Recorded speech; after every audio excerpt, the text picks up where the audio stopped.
शिवरात्रि के पावन पर्व पर ब्रह्म कुमारी बहनों द्वारा पश्चिमी दिल्ली के हरिनगर और प्रतापनगर में शिव शोभा यात्रा निकाली गई। शोभा यात्रा के दौरान विश्व शांति सद्भावना का संदेश भी दिया गया। शिव शोभा यात्रा के दौरान प्रतिमाएं इतनी अलौकिक और इतनी मनमोहक थी कि देखते ही परम सुख का अनुभव उठता। शिव शोभा यात्रा के दौरान आत्माओं के परमपिता शिव परमात्मा का संदेश भी दिया गया। जैसा कि आप देख रहे हैं कितना पूजनीय ज्योतिर्लिंग की प्रतिमा यहाँ बनाई गई है। शिव शोभा यात्रा के दौरान इतनी मनमोहक और इतनी सजीव प्रतिमा यहाँ दिखाई पड़ती है शिव जी की, जिसे देखते ही परम शांति का एहसास होता है। साथ ही शोभा यात्रा के दौरान भक्तों ने शिव जी के ज्योतिर्लिंग के भी दर्शन किए और साथ ही शिव परिवार की प्रतिमाएं भी यहाँ दिखाई पड़ती हैं, आप देख सकते हैं। शोभा यात्रा के दौरान भक्तों ने शिव परिवार के भी दर्शन किए। ब्रह्म कुमारी बहनों द्वारा शोभा यात्रा का आयोजन किया गया, आप देख सकते हैं। शोभा यात्रा में ब्रह्म कुमारी संस्था से जुड़े सभी भक्तजनों ने शोभा यात्रा में भाग लिया। शोभा यात्रा का उद्देश्य विश्व में शांति और सद्भावना का संदेश देना था। ब्रह्म कुमारी संस्था द्वारा यह शोभा यात्रा हर साल निकाली जाती है और इस शोभा यात्रा में ब्रह्म कुमारी संस्था से जुड़े सभी सदस्य भाग लेते हैं। ब्रह्म कुमारी बहनें और भाई इस शोभा यात्रा में शांति और सद्भावना का संदेश देते हुए दिख रहे हैं। शोभा यात्रा करीब 2 किलोमीटर लंबी थी, जिसे सभी दीदियों ने और सभी भाइयों ने पैदल चलकर ही पूरा किया। आप देख सकते हैं शोभा यात्रा के दौरान सभी ब्रह्म कुमारी बहनें और भाई इस यात्रा को पैदल ही पूरा कर रहे हैं। शिवरात्रि के पावन पर्व पर ब्रह्म कुमारी संस्था द्वारा ब्रह्म कुमारी बहनों ने अपने सर पर एक कलश रखा हुआ था। उस कलश में पवित्र जल था, जिसे पूरी शोभा यात्रा के दौरान सभी बहनों ने अपने सर पर रखा हुआ था और इसे एक परिक्रमा के माध्यम से पूरे क्षेत्र में परिक्रमा की गई। ऐसा जानो प्रतीत हो रहा था कि पूरे क्षेत्र का शुद्धिकरण हो रहा हो इन वचनों द्वारा। ब्रह्म कुमारी बहनों ने इस शोभा यात्रा की परिक्रमा को पूरा करते हुए वचनों का उच्चारण किया। शोभा यात्रा के दौरान ब्रह्म कुमारी बहनों द्वारा आध्यात्मिक संदेश भी दिया जा रहा था। साथ ही शोभा यात्रा का जो मुख्य उद्देश्य था शांति सद्भावना, उस उद्देश्य को पूरा करते हुए सभी बहनों ने इस शोभा यात्रा को पूरा किया। आइए जानते हैं ब्रह्मा कुमारी स्नेहा बहन जी से, जो कि पिछले 10 सालों से ब्रह्मा कुमारी संस्था से जुड़ी हुई हैं। उनका क्या कहना है इस शोभा यात्रा को लेकर। साथ ही ब्रह्म कुमारी स्नेहा बहन ने क्षेत्रवासियों को क्या संदेश दिया हमारे चैनल के माध्यम से, आइए सुनते हैं। मैम, अपने परिचय के साथ, जैसे कि शिवरात्रि का आज पावन पर्व है और 2 साल बाद मंदिरों में फिर से रौनक देखी गई है, तो इस पर आपका क्या कहना है? ओम शांति। हम ब्रह्मा कुमारी संस्था से हैं। हमारी जो ब्रह्मा कुमारी संस्था है 86 ईयर हो चुके हैं इस संस्था को, और हर बार की तरह इस बार भी आज हमने बहुत ही सुंदर शिवरात्रि का त्यौहार मनाया और बहुत ही सुंदर पीस यात्रा निकाली गई है। इस बार हम देखते हैं मंदिरों में भी बहुत ही उमंग उत्साह भक्तों का दिखाई देता है। और कोरोना काल जो 2 साल से एकदम जैसे बंद ही था, लेकिन इस बार चाहे मंदिर है चाहे जितने भी धार्मिक स्थान है, सब में ही भक्तों के अंदर बहुत ही उमंग उत्साह हमने देखा। तो जैसे हर बार भक्त लोग शिवरात्रि वाले दिन जागरण करते हैं, तो हमारी ये संस्था भी एक बहुत ही सुंदर शोभा यात्रा निकालती है। तो हमारी जितने भी ब्रांचेस है, तो हर स्थान पे बहुत सुंदर शोभा यात्रा निकाली जाती है। तो जो मैसेज देती है कि परमात्मा जो शिव है, हम सब आत्माओं के पिता हैं, वो ही हम सबके साथी हैं, सहारे हैं। उनको लोगों को मैसेज देना होता है कि कैसे वो अपने अंदर मन की शांति को लेकर आएँ। तो इस शोभा यात्रा में जितने भी जुड़े हुए लोग थे, ये सब मेडिटेशन करते हैं और घर गृहस्थ में रहते हुए अपने जीवन को बहुत ही सुंदर रीति से चलाते हैं। तो ये ब्रह्मा कुमारी संस्था लोगों के अंदर शांति कैसे आए, सुख कैसे आए, वो मार्गदर्शन करती है। ओम शांति। मैं ब्रह्मा कुमारी स्नेहा बहन हूँ, जो 15 साल से इस संस्था से जुड़ी हुई हूँ। बचपन से ही पेरेंट्स भी हमारे ज्ञान में चलते थे, मेडिटेशन करते थे, तो उनसे हमें बहुत प्रेरणा मिली और अपनी पढ़ाई पूरी करने के बाद मैं इस संस्था में जुड़ गई हूँ। और अभी संस्था में मुझे बहुत टाइम हो गया है और बहुत ही सुंदर मेडिटेशन हम करते हैं और परमात्मा की शक्ति का हम अनुभव करते हैं।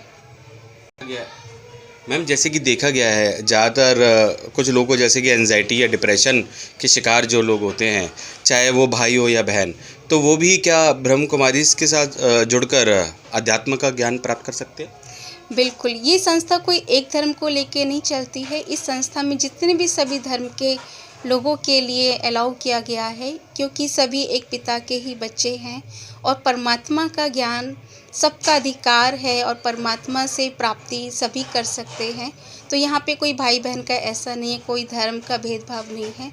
सबके लिए ही ये संस्था बहुत ही अच्छा कार्य करती है। धन्यवाद मैम, धन्यवाद। प्रजापति ब्रह्म कुमारी ईश्वरीय विश्वविद्यालय के राष्ट्रीय मीडिया प्रभारी श्री बी.के. सुशांत जी का महाशिवरात्रि पर क्या कहना है, ये जानते हैं। सर, अपने परिचय के साथ, जैसे कि 2 साल बाद मंदिर ओपन हुए हैं, सारे खुले हैं, सबके द्वार खुले हैं और शिव महिमा का गुणगान हो रहा है जगह जगह, तो आप क्या कहना चाहेंगे? प्रजापिता ब्रह्मा कुमारी ईश्वरीय विश्वविद्यालय का हम राष्ट्रीय मीडिया प्रभारी हैं। हमारा नाम बी.के. सुशांत है। तो आपका जो सवाल है कि 2 साल के बाद कोरोना काल जो 2 साल चला, उसमें बहुत सारे धार्मिक संस्थाएं, लगभग सारे धार्मिक संस्थाओं की कार्यविधि जो है जो रोज़ की जो प्रोग्राम्स है वो ठप हुआ, सत्संग भी कम हुआ। लेकिन उसके बाद जो ये पहला एक शिवरात्रि है 2 साल के बाद, कि बड़ा धूमधाम से ये धार्मिक संस्थाएं, खासकर प्रजापिता ब्रह्मा कुमारी ईश्वरीय विश्वविद्यालय, जिनका आराध्य ही शिव है, परमात्मा शिव, जिनको हम ज्योतिर्लिंग शिव कहते हैं, जिनको ज्योति स्वरूप है। और शिव वास्तव में लोग शिव और शंकर को मिला देते हैं।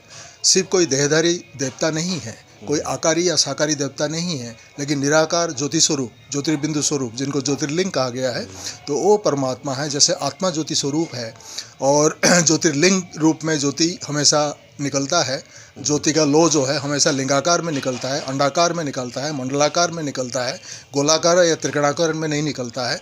इसलिए आत्मा को भी ज्योतिर्लिंग कहा गया है और परमात्मा को भी परम ज्योतिर्लिंग कहा गया है। तो इसलिए वो ज्योतिर्लिंग शिव की हम जो है ध्यान करते हैं, जिसको हम राजयोग मेडिटेशन कहते हैं, जिससे सारे हमारे जो अंदर की जो जीवाणु है, कीटाणु है, और जो सबसे बड़ी जो पावरफुल जो जीवाणु है वो हमारे वायरस है। एक तो वायरस है जो कोरोना वायरस था, बड़ा खतरनाक था, लेकिन वायरस जो है उससे भी खतरनाक है, जो कि जिसको हम मनोविकार कहते हैं, काम क्रोध लोभ मोह अहंकार। तो उसको हम भोलेनाथ को हम दे देते हैं, मन से समर्पण कर देते हैं। वही वास्तव में शिवरात्रि में बलि चढ़ाना है, कि मन से हमारे अवगुणों को, विकारों को, वो विकारों रूपी जो कांटा है, विकारों रूपी जो अक धतुरे हैं, जो जहरीली जो चीज़ शिव को अर्पण करते हैं, वास्तव में मनोविकारों को अर्पण करने की बात कही गई है शिव जी के द्वारा। हम तो स्थूल फूल चढ़ा के खुश हो जाते हैं कि हमने अर्पण कर दिया, नहीं, वास्तव में हमारे वो पिता है, सर्वात्माओं के पिता परमात्मा शिव है। वो चाहते हैं हमारे पिता हमारे संतान जो है सुखी रहे, और उनको दुखी करने वाला ये विकार है, मनोविकार है। तो मनोविकार को जब तक प्रभु अर्पण नहीं करते हैं, शिव के अर्पण नहीं करते हैं, तब तक कितने भी हम प्रयास, कितने भी तपस्या कर ले, कितने भी साधना कर ले, अपनी बलबूते पे हम उनके ऊपर विजय प्राप्त कर ही नहीं सकते। तो इसलिए परमात्मा कहते हैं सहज राजयोग ऐसा राजयोग है, घर गृहस्थ में रहते हुए भी सिर्फ शिव परमात्मा की याद में रह के, निराकार ज्योति स्वरूप, मैं एक आत्मा स्वरूप परमात्मा का संतान ज्योति स्वरूप, जितना रहेंगे उतना हम हल्का रहेंगे, परमात्मा का निमित्त समझेंगे, ट्रस्टी समझेंगे, और हमारे में जो अवगुण है वो बिल्कुल जो है मर्ज हो जाएंगे, दब जाएंगे और बिल्कुल विलीन हो जाएंगे। इसलिए परमात्मा शिव को कहते हैं जो विलीन करने वाले, यानी विनाश करने वाले। किसकी विनाश? दुनिया का नहीं, विनाश करने वाले विकारों का, बुराइयों का, व्यभिचार भ्रष्टाचार का, जो मन में आता है, इंसान का पहले मन में आता है, बाहर परिप्रकाश होने से पहले। तो इसलिए ये शिवरात्रि हमारे लिए बहुत महत्व रखता है, उसका बड़ा जो है इम्पोर्टेंस है। और ना केवल ब्रह्मा कुमारी ईश्वरीय विश्व, लेकिन ये सारे मानवता के लिए परमात्मा कहते हैं, वो तो सबके पिता है, वो तो सारे मानव समाज के पिता है। तो लोग अभी जानते नहीं हैं, लेकिन इसको लोगों को जागृति कराने के लिए, जन जागृति कराने के लिए ये हम जो है टाइम टू टाइम जो है शिव परमात्मा का प्रोग्राम हम रखते हैं, और ताकि ये लोग जो है जागृत हो। इसी को कहते हैं जागरण, मैंने आत्म जागृति ही जागरण है। आत्मा को परमात्मा के साथ जोड़ने से हम आत्म जागृति होगा, और परमात्मा की सहायता से, योग द्वारा, सहयोगिता से, सहभागिता से हम विकारों के ऊपर, विकर्मों के ऊपर, बुराइयों के ऊपर, दुख, अशांति, तकलीफ, रोग, शोक, कष्ट, सबके ऊपर विजय प्राप्त कर सकते हैं। यही है शिवरात्रि का संदेश सारे मानवता के लिए। धन्यवाद सर, धन्यवाद। हम सबका मन सबकी आवाज़ से संदीप चौहान की रिपोर्ट। तो ये थी महाशिवरात्रि पर हमारी कवरेज हमारे चैनल के माध्यम से। आप सबको भी महाशिवरात्रि की हार्दिक शुभकामनाएं।